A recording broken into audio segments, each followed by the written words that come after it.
I rise in support of voting for cloture on the bill and wish to speak such time as I may consume. The senators are recognized. Mr. President, really, we've just exchanged some parliamentary lingo to essentially say we're going to vote shortly to see if we can vote to pass the Food and Drug Administration Safety and Innovation Act and doing it without a filibuster. I hope that we can vote for cloture, not to muzzle, not to have a gag rule, but so that we can move expeditiously on this bill. Every single member here should be proud of what we've accomplished in this FDA Safety and Innovation Act. For we've accomplished three major objectives. Number one, if the legislation is passed, and it's a conference agreement between the House and the Senate, if we pass this, we will be able to move pharmaceuticals, biotech products, and medical devices into clinical practice faster, and yet maintaining our ethical standards around public safety. The second thing that we can demonstrate is that we can work together and that we can govern. This is the result, certainly in the Senate, of working on both sides of the aisle, and now with the House, through the conference report, we show that we can work between the Senate and the House.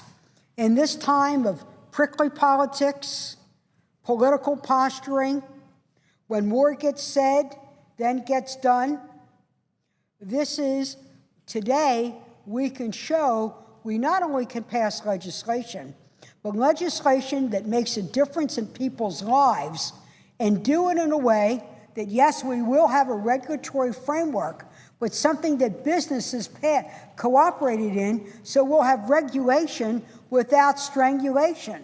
We'll have regulation that acts in the interest of public safety, but does not stifle, shackle, or impede good business practices.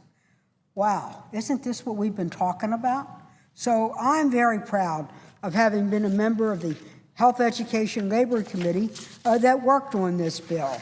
And I'm very proud of the fact that FDA is in my state. In a nutshell, we're passing something called PDUFA and other UFAs. What this means is PDUFA stands for the Prescription Drug User Fee Act. There will be others that we'll talk about, which relate to bio user fees and medical device user fees and generics. This bill was originally enacted in 1992, and the reason for that was at that time there was an unduly long wait for patients to have access to new medicines and new medical devices. It often took close to 3 years to even really review a drug application. So Congress went to work with then President Bill Clinton to say where the pharmacy, could agree that, first of all, that they would pay user fees to support FDA's drug review program. It is a true public-private partnership. For when we look at the funding for FDA, the people who make pharmaceuticals, biotech, and medical devices pay 60% of the FDA budget. That's $712 million. The remainder comes from federal appropriations, 40%, $473 million. So there's a partnership between those businesses that profit, and we want them to do so without profiteering, and at the same time, government pays its share. You know, since 1992, this legislation has been an enormous success. More than 1,500 new medicines have been approved related to cancer, infectious disease, cardiovascular disease. It's decreased review times from more than over close to 3 years to a year and a few months now. In order to make sure that we've got the right perspective, we not only held excellent hearings in the Senate, but I went out to my own state. I'm so proud of my state. We are the home of life sciences. We have NIH there that does such great, incredible basic research. We have actually FDA that reviews food safety and drug safety. And at the same time, we're the home to a robust group of biotech companies. I wanted to listen to those biotech companies, and when I went out, I said to them, tell me how your government is helping you. Tell me how your government is impeding you.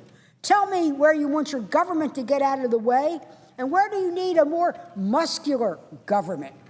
Well, we heard quite a bit from them. The first thing that they told me is they need a Food and Drug Administration, because when they are approved for public safety and efficacy in the United States of America, they can sell their products anywhere in the world. And it means often countries, small countries, countries of modest means with limited GDP, know that who could never afford an FDA, know that if the United States of America says it's okay for their citizens, any other country in the world knows it's okay for theirs. So it's very good to be able to export these products with confidence and reliability. This is fantastic in their mind. Second, they said they did need more help from FDA. Not only to expedite, but they wanted better communication. They also needed to be able to incentivize development for those rare diseases that we often hear about, where there's small markets but big investment to achieve in it. They outlined the fact that they needed to be viewed not in an adversarial way, but a collaborative way. Well, thanks to business sitting down with FDA and business sitting down with members of Congress, we've been able to do exactly that. We've improved efficiency, predictability, the regulatory environment, at the same time insisting on safety and efficacy. This is going to be great for patients. Millions of Americans rely on drugs and biologics and on medical devices. If we're going to improve health care and rein in the cost of health care, we've got to use drugs, biotech products, and medical devices that improve lives and extend lives. If we fail to authorize this legislation, we're going to be in big trouble.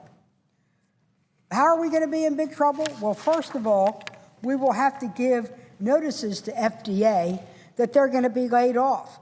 That means we would have to send out notices in July telling 4,000 people, look, we know you're the best and the brightest, and we want you to have integrity as well as regulatory sensibility and a great deal of scientific competence, but we couldn't get our act together, so you're going to be laid off?